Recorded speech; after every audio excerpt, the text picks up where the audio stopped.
The story of Jesus of Nazareth has been preserved, debated, defended, and challenged for nearly 2,000 years.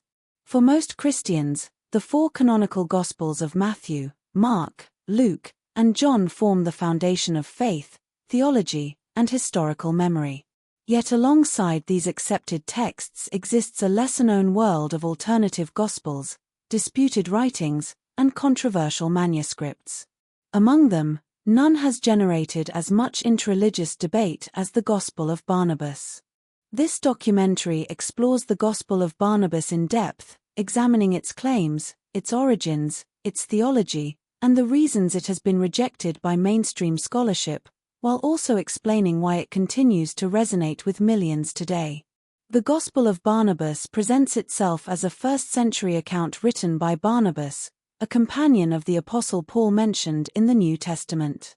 From the very beginning, the text claims to offer the true story of Jesus, allegedly corrupted by later followers.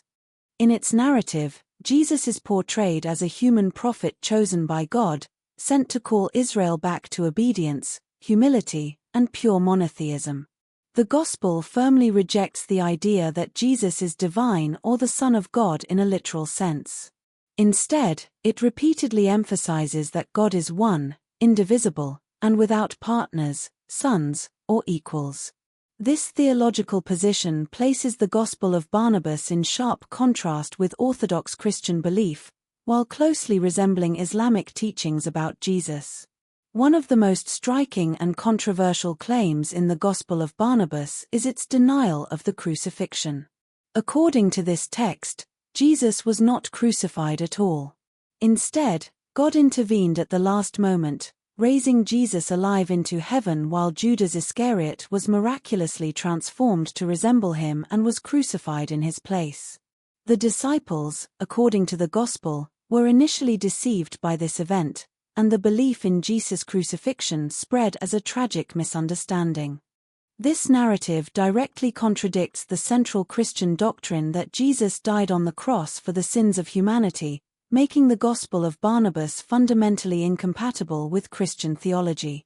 Another extraordinary feature of the Gospel of Barnabas is its explicit prophecy of Muhammad by name. In several passages, Jesus is depicted as announcing the coming of a final messenger who would restore true faith, correct false doctrines, and guide humanity to salvation. This messenger is identified as Muhammad, a claim that has drawn significant attention in Muslim communities. For many Muslims, the Gospel of Barnabas appears to support the Islamic belief that Jesus foretold the coming of Muhammad and that earlier scriptures were altered or misunderstood over time.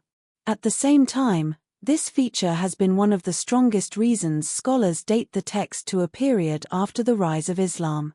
The physical manuscripts of the Gospel of Barnabas raise serious historical questions. Today, the text survives primarily in an Italian manuscript dated to the late 16th century, along with references to an earlier Spanish version that is now mostly lost. No Greek, Latin, Syriac, or Aramaic manuscripts exist from antiquity. This absence is highly significant because early Christian texts were almost exclusively written and transmitted in those languages. The appearance of the Gospel of Barnabas in Renaissance-era Europe, written in vernacular languages, strongly suggests a much later origin than the 1st century. To better understand the claim of authorship, it is necessary to examine who Barnabas was according to early Christian sources. The New Testament describes Barnabas as a respected leader in the early church, a generous supporter of the Christian community, and a missionary companion of Paul. He plays a key role in the Book of Acts and is remembered positively by early Christians. An early Christian work known as the Epistle of Barnabas circulated widely in the 2nd century, but this text bears no resemblance to the Gospel of Barnabas. It does not deny the crucifixion, does not reject the divinity of Christ, and does not mention Muhammad or similar ideas. Crucially, no early church writer ever mentions a gospel written by Barnabas that matches the content of the later manuscript. The theology of the Gospel of Barnabas reflects a worldview centered on strict obedience to God's law. Salvation, according to the text, is achieved through repentance, moral discipline, prayer, fasting, and submission to God's will. Jesus is portrayed as a reformer who condemns religious hypocrisy, social injustice, and moral corruption. The Gospel emphasizes dietary restrictions, circumcision, ritual purity, and the rejection of wine, themes that align far more closely with Islamic jurisprudence than with first-century Christianity. Heaven and hell are described vividly, reinforcing a moral universe in which every human action carries eternal consequences. Historical analysis of the Gospel of Barnabas reveals numerous anachronisms that further challenge its authenticity. The text refers to medieval social structures such as feudal relationships, uses measurements and currency unknown in ancient Judea, and describes storage methods like wooden wine barrels that were common in medieval Europe but not in the first-century Middle East. Geographical errors also appear, including references that place Nazareth near the sea, contradicting known historical geography. These details strongly indicate that the author lived many centuries after the time of Jesus. From an Islamic perspective, the Gospel of Barnabas occupies a complex position. Some Muslims view it as a corrupted but valuable witness to the original message of Jesus, preserved imperfectly through history. Others see it as a polemical text that reflects medieval debates between Christians and Muslims rather than genuine early Christian belief. Many contemporary Muslim scholars caution against relying on the Gospel of Barnabas as historical evidence, while still acknowledging that its theology closely mirrors Islamic teachings about Jesus, monotheism, and prophethood. Among historians and biblical scholars, the consensus is clear. The Gospel of Barnabas is widely regarded as a medieval composition, likely written between the 14th and 16th centuries. The author appears to have been deeply familiar with both Christian doctrine and Islamic theology, possibly a Christian convert to Islam or someone engaged in interreligious polemics. While the text may preserve echoes of earlier debates about Jesus' nature and mission, there is no credible evidence that it originated with the historical Barnabas or any first-century disciple.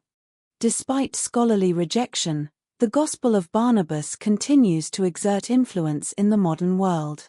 It circulates widely on the internet, in popular books, and in religious discussions, often presented as a suppressed or forbidden gospel. For some, it represents proof that Christian doctrine was altered. For others, it serves as a cautionary example of how texts can be misused to support ideological agendas. Its enduring popularity highlights the human desire to uncover hidden truths and challenge established narratives. In the final analysis, the Gospel of Barnabas does not rewrite the history of Jesus, but it does reveal the complexity of religious tradition and interpretation. It stands as a testament to centuries of theological conflict, cultural exchange, and debate between faiths. Whether viewed as a forgery, a polemical work, or a sincere expression of belief, the Gospel of Barnabas reminds us that the story of Jesus has never existed in isolation. It has always been shaped by history, power, faith, and the enduring human search for meaning.